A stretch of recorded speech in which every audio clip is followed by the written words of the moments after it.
350 tahun lamanya, Belanda menjajah Indonesia.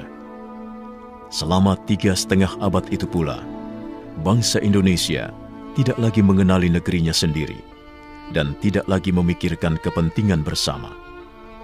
Belanda telah berhasil memecah belah persatuan, mencerai-berai bangsa Indonesia ke dalam kelompok-kelompok kecil yang lemah.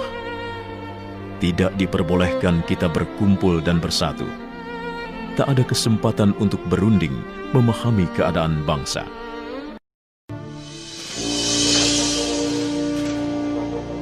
Dan Belanda tak pernah menyangka bahwa kebijakan politiknya itu justru menjadi tonggak awal kebangkitan bangsa Indonesia untuk bersatu melawannya.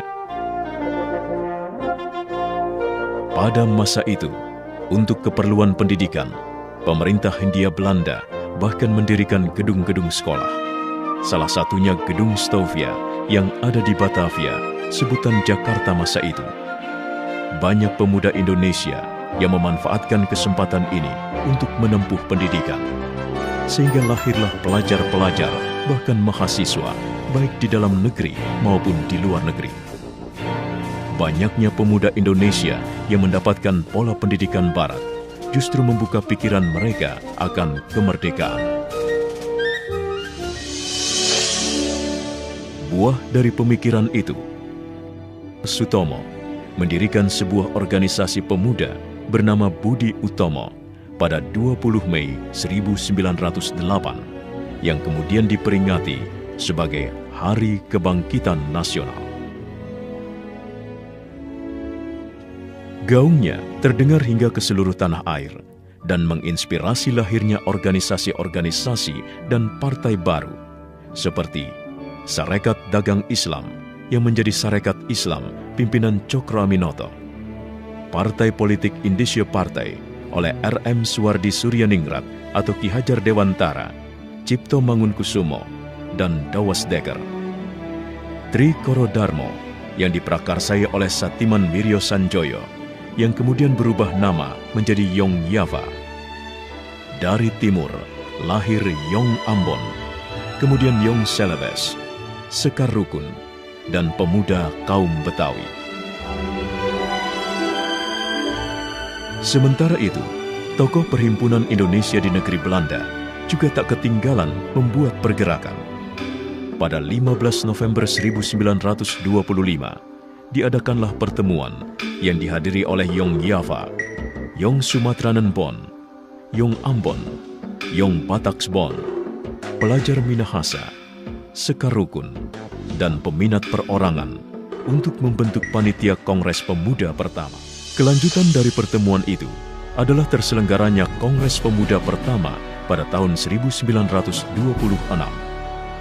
Dalam kongres ini diusulkan untuk mengadakan fusi atau peleburan di antara begitu banyak organisasi pemuda di tanah air untuk menyatukan visi. Belum adanya kesepakatan mengenai pembentukan fusi organisasi mendorong diadakannya Kongres Pemuda kedua. Kongres yang diketuai oleh Sugondo Joyo Puspito ini diselenggarakan pada 27 dan 28 Oktober 1928 di sebuah rumah di Jalan Keramat 106 Jakarta yang dulunya berfungsi sebagai tempat pondokan dan tempat berkumpulnya Yong Yava. Sebelum putusan Kongres dilaksanakan, W.R. Supratman memperdengarkan lagu gubahannya yang berjudul Indonesia Raya lewat ayunan biolanya. Inilah saat pertama kalinya lagu Indonesia Raya, lagu kebangsaan Indonesia, dikumandangkan di hadapan publik.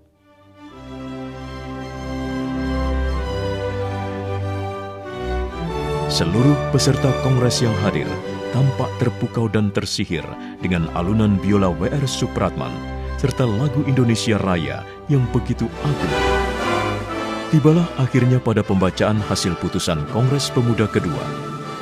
Hari itu, 28 Oktober 1928, seluruh organisasi pemuda melebur dalam satu wadah bernama Indonesia Muda. hari itu, 28 Oktober 1928, Perhimpunan Pelajar-Pelajar Indonesia, Yong Java, Yong Sumatranen Bon, Yong Bataks Bon, Yong Islameten Bon, Yong Celebes, Yong Ambon, Sekar Rukun, dan pemuda kaum Betawi melebur menjadi satu, Indonesia Muda, dan tersatukan oleh satu ikrar bersama, Sumpah Pemuda. Pertama, kami, putra dan putri Indonesia, mengaku bertumpah darah yang satu, tanah Indonesia. Kedua, kami, putra dan putri Indonesia, mengaku berbangsa yang satu, bangsa Indonesia. Ketiga, kami, putra dan putri Indonesia, menjunjung bahasa persatuan, bahasa Indonesia.